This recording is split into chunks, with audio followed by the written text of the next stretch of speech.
The massive view screen in United Earth Defense Command's main chamber flickered to life, displaying what the aliens clearly thought was an impressive sight. Grand Emperor Xylax of the self-proclaimed Eternal Galactic Empire stood aboard his flagship, surrounded by what looked like deliberately arranged blinking consoles and crew members in elaborate uniforms. Colonel Jennifer Harrison, Earth's Global Defense Chief, maintained her composure as the alien leader began his speech. The Emperor's massive frame, covered in ornate armor that seemed more decorative than functional, filled the screen. People of the primitive world called Earth, the Emperor's voice boomed through the translation system. I, Grand Emperor Xylax the Magnificent, Herald of the Stars, Conqueror of 3 systems, and Supreme Commander of the Eternal Galactic Empire, have come to grant you the privilege of joining our magnificent realm. The gathered Earth officials exchanged glances. Dr. Marcus Rodriguez, head of Earth's Advanced Technologies Division, discreetly pulled up a holographic display showing readings from the Empire's fleet. His eyes widened as he studied the data. They are using fusion drives, he whispered to Colonel Harrison, and their ships are built with materials we stopped using 50 years ago. The Emperor continued his grand speech, unaware of the growing amusement in the chamber. Behold our mighty fleet, powered by the most advanced fusion technology in the known galaxy. Our weapons can reduce continents to ash. Our science has mastered faster-than-light travel through the power of quantum mechanics. A junior officer in the back of the room couldn't contain himself and let out a snort of laughter. Others quickly followed, trying to hide their amusement behind hands and data tablets. Even Colonel Harrison found herself fighting back a smile. Is something amusing about our display of power? The Emperor demanded, his translator making his indignation sound almost comical.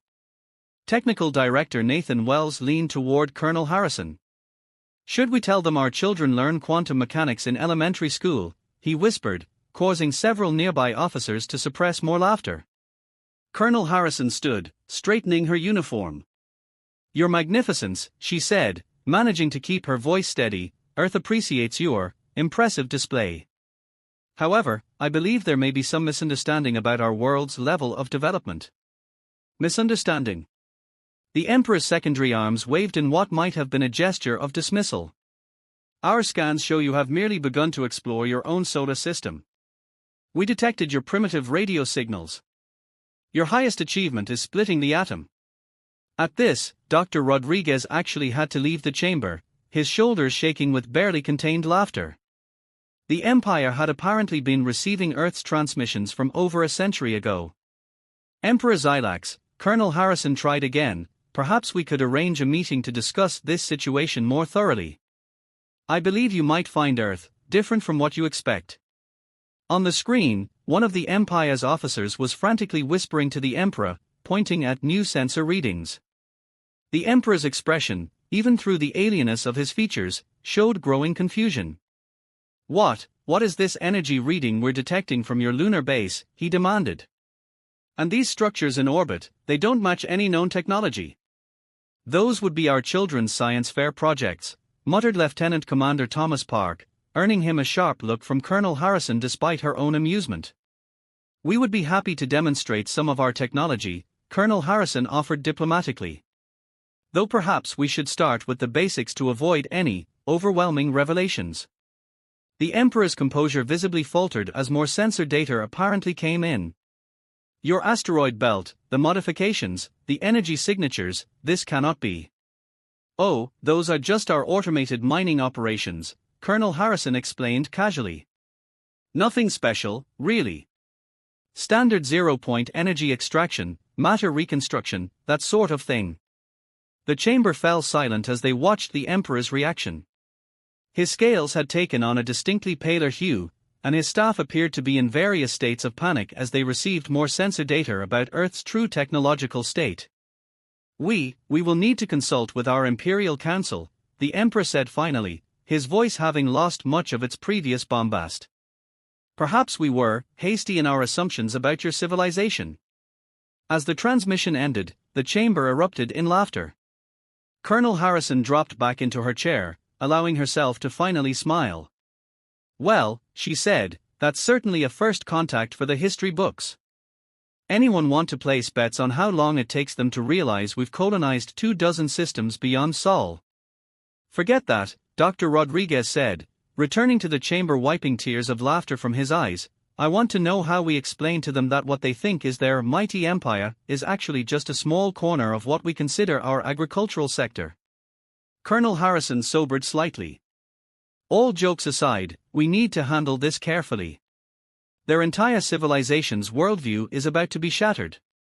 We need a plan to help them adjust without completely crushing their spirit.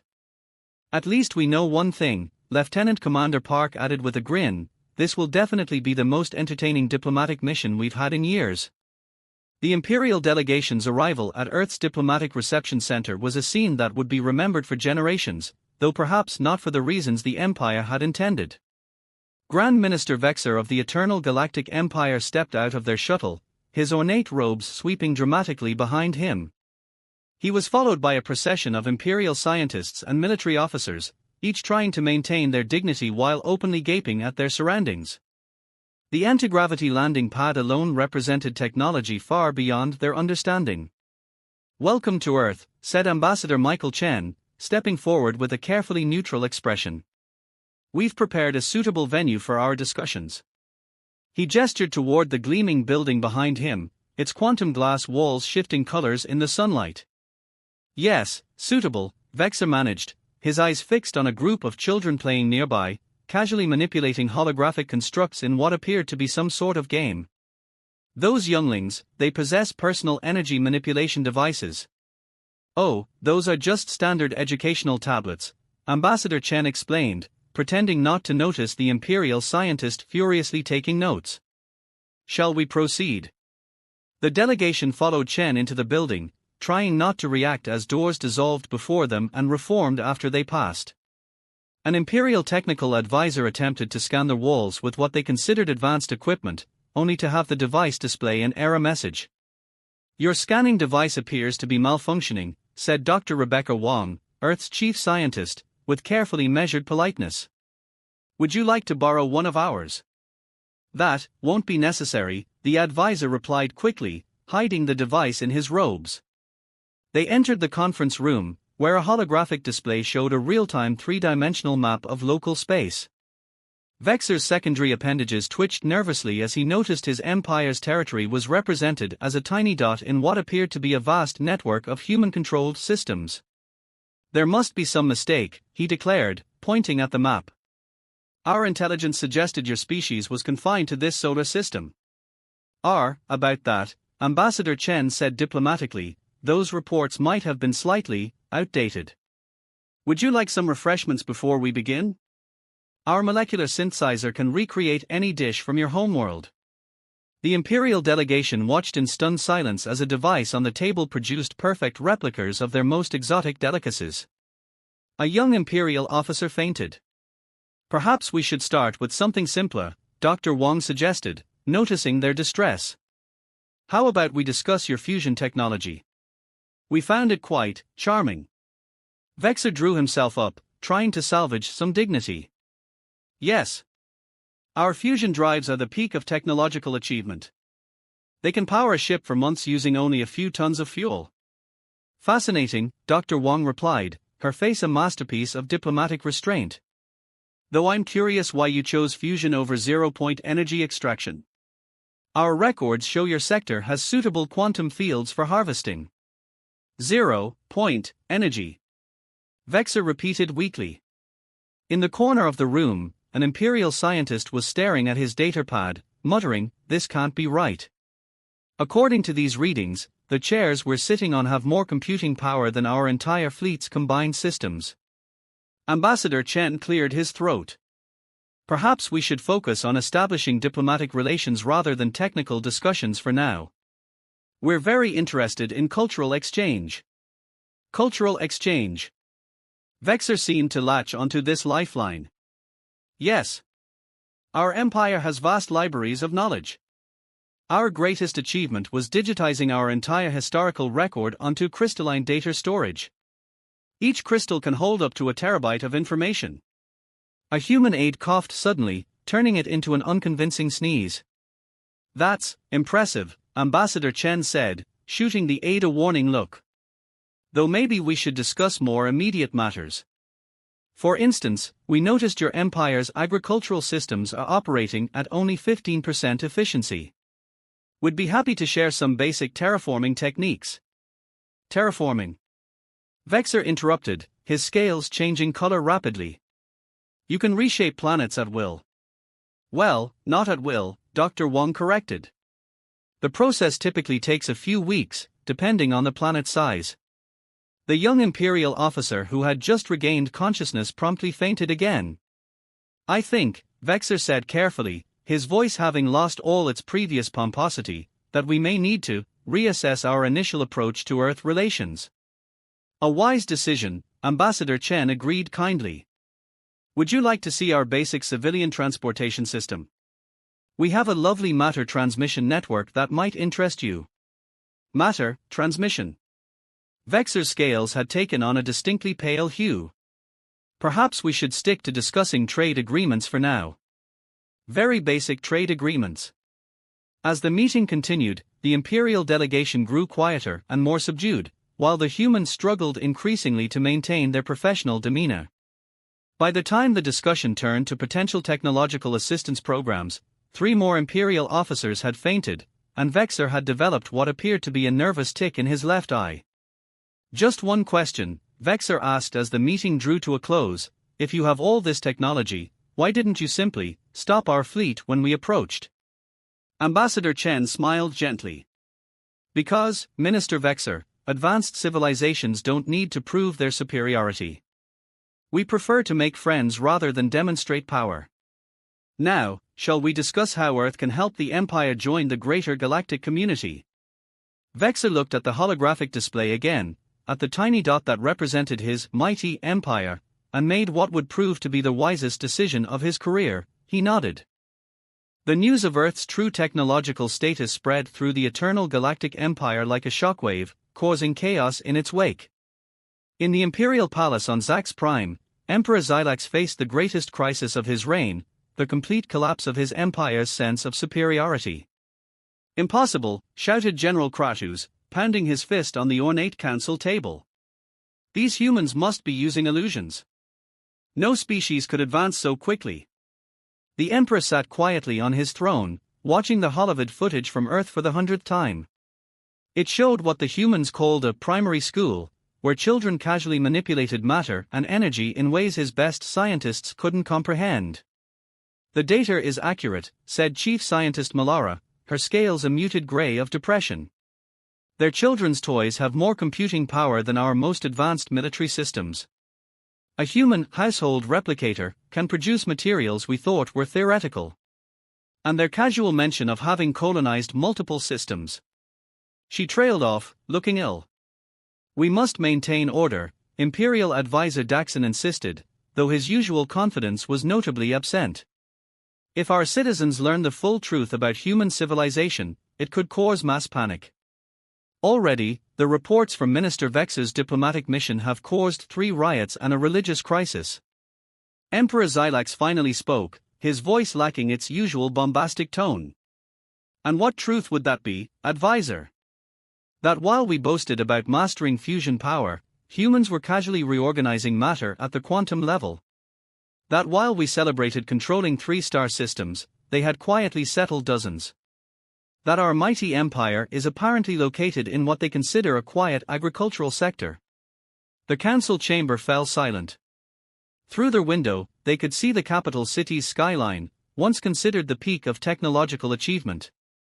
Now, all any of them could think about was how primitive it must look to human eyes.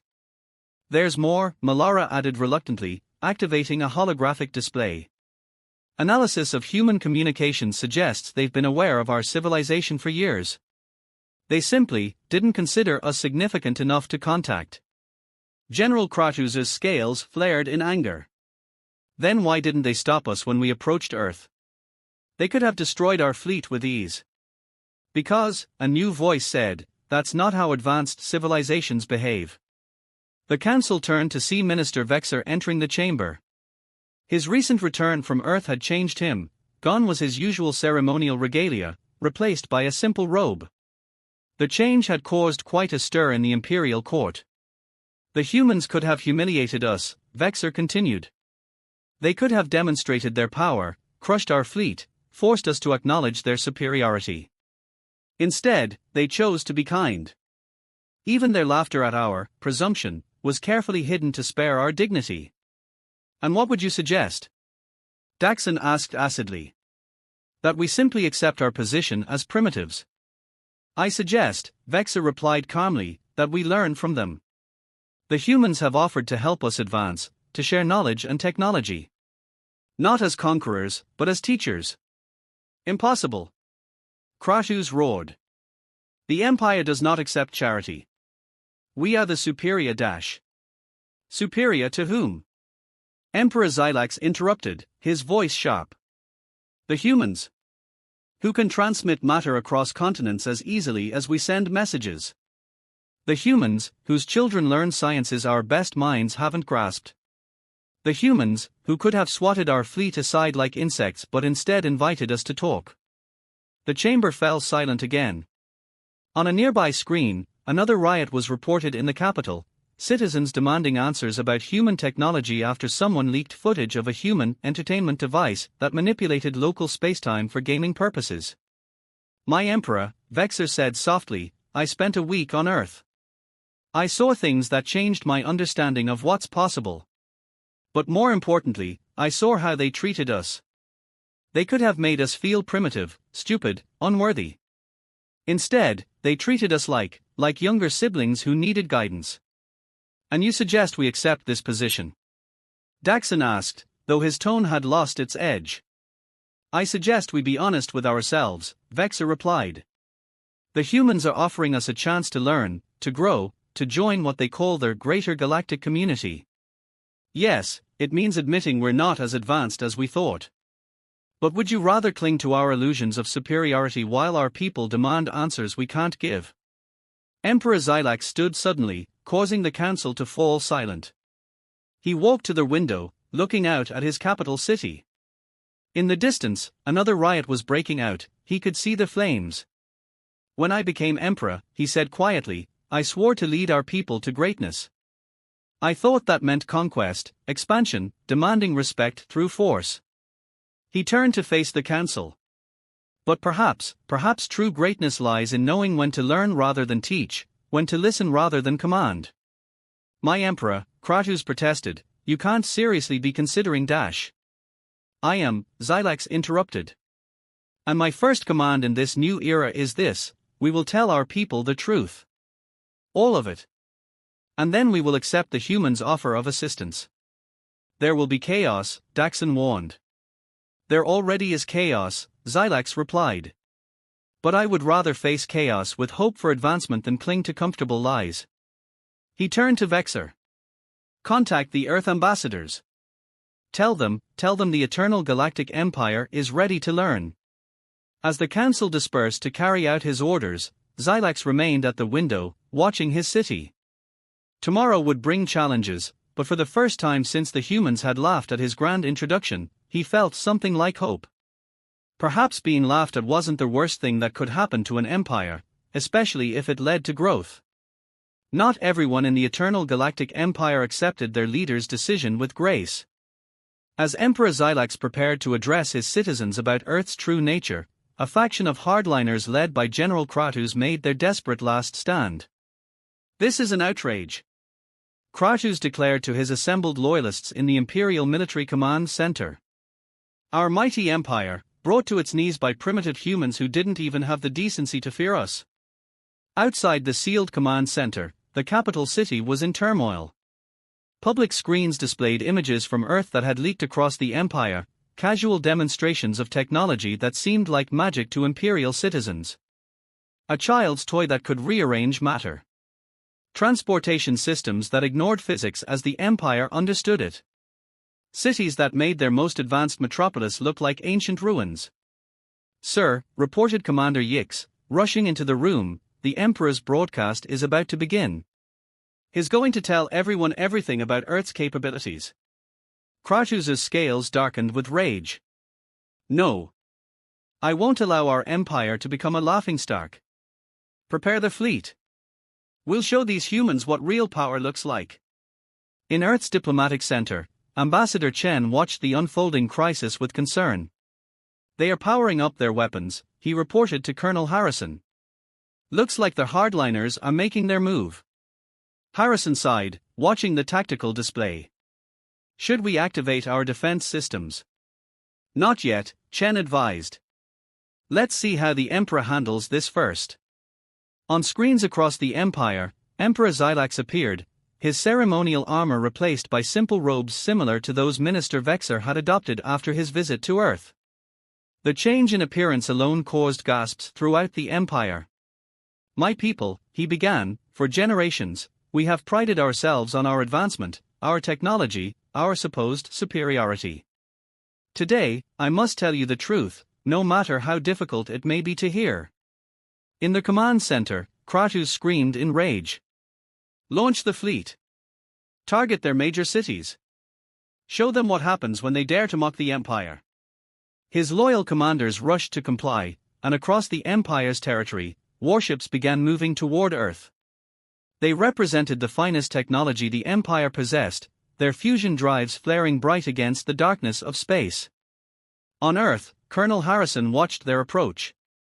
They are actually doing it, she said, disbelief in her voice. They are really going to attack. Wait, Chen insisted.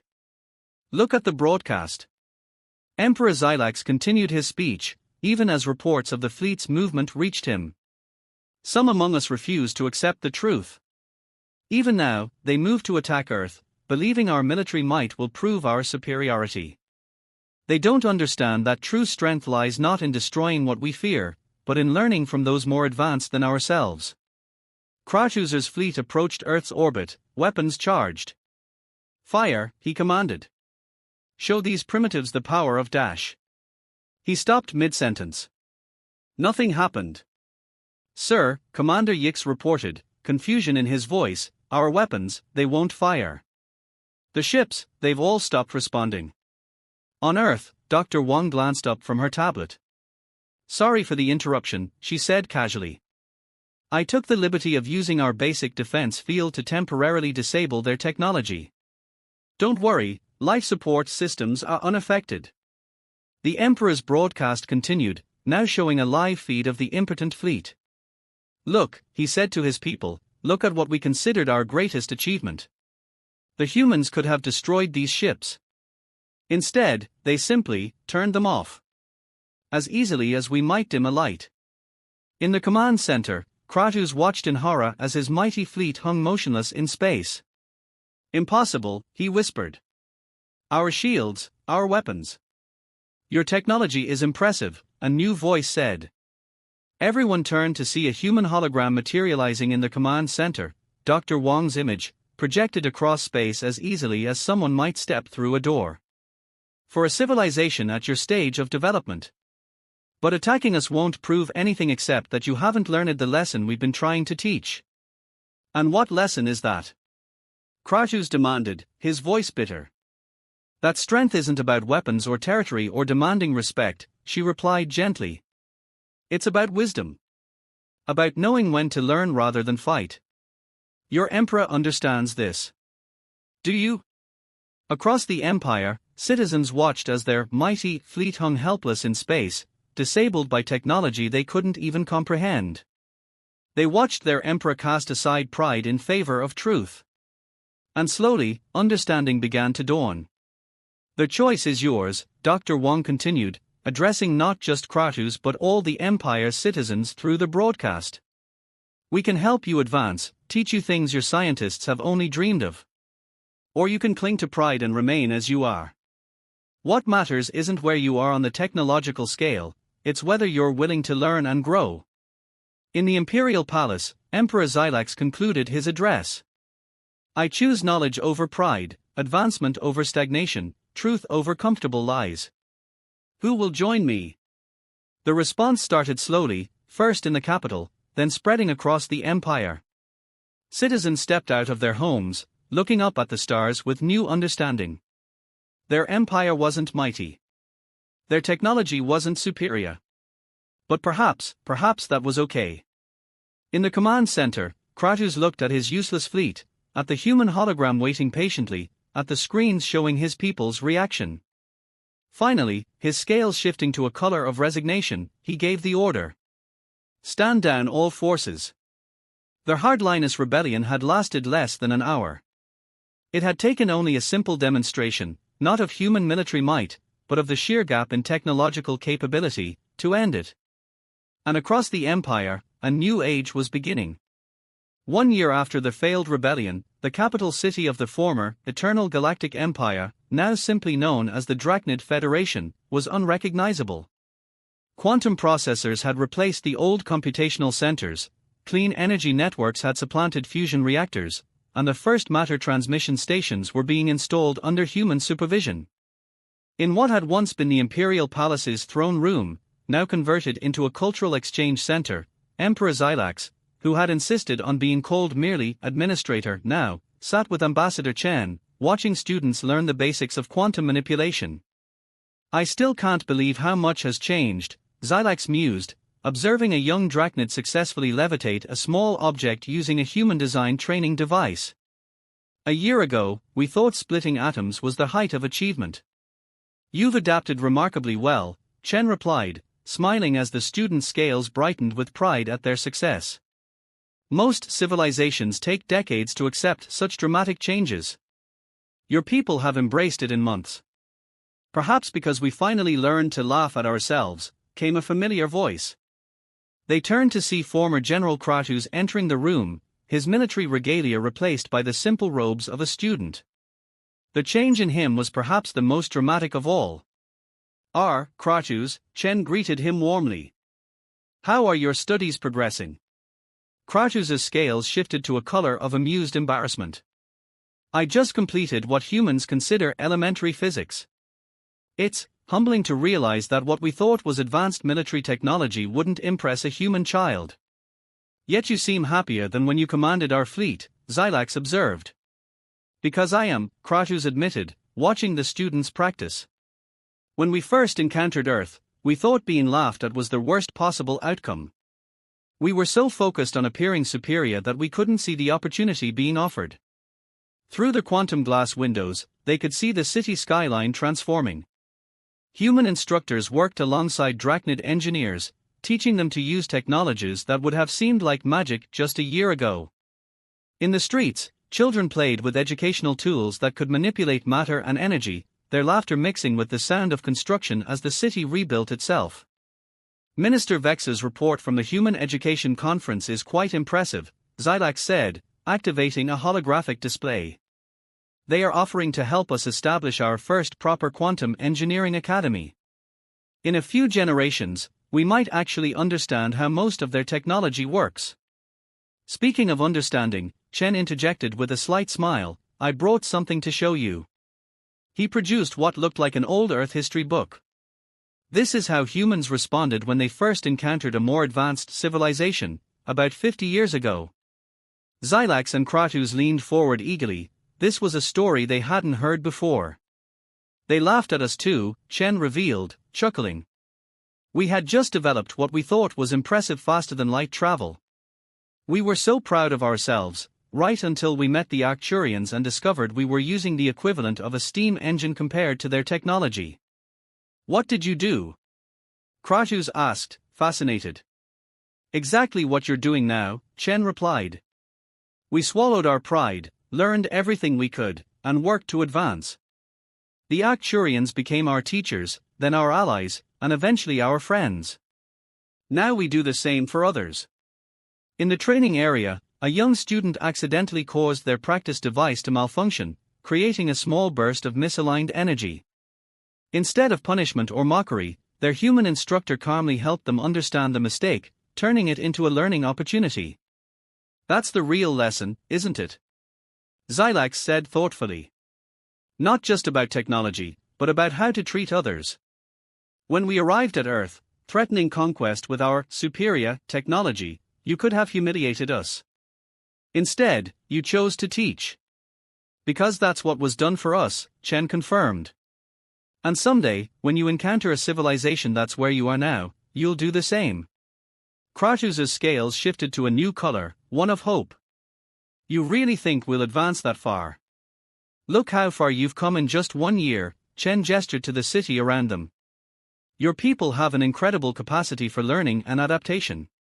At this rate, you'll probably be teaching us things in a few generations. A commotion at the training area drew their attention. The student who had previously struggled had just successfully completed a complex quantum manipulation exercise. The entire room erupted in cheers, humans and drachnids celebrating together. You know what the best part is? Zylax said, watching the celebration. We finally learned to laugh with others instead of demanding they tremble before us. It turns out being laughed at was the best thing that ever happened to our civilization. To new beginnings, Chen raised a glass of synthesized drachnid nectar. To new beginnings, Zylax and Kratus echoed, their scales glowing with colors of joy and hope. Outside, the sun set on a city in transformation, its lights powered by technologies its inhabitants were only beginning to understand. In orbit, ships of human and drachnid design moved together through space, their crews learning from each other. And somewhere in the galaxy, another young civilization was probably preparing its first grand introduction to the galactic community, unaware that being laughed at might be the best thing that could happen to them. The empire that had arrived at Earth demanding submission had become something far greater, a civilization that had learned to laugh at itself, to learn from others, and to grow beyond its own prejudices. And that, perhaps, was the greatest victory of all.